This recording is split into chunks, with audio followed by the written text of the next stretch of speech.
How to fix cancelled Walmart order. So let's get started. For that, first of all, open up your browser and then in the search bar search for Walmart help page.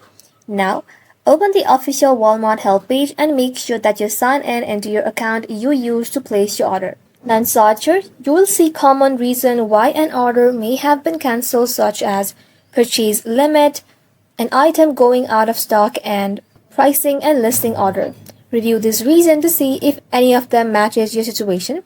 If none of these lists explain why your order was cancelled, scroll down until you find the chat with us problem. Simply tap on chat with us and then contact Walmart customer support. Be sure you sign in before starting the conversation. Explain that your order was cancelled unexpectedly and provide any relevant order details so the support team can actually investigate.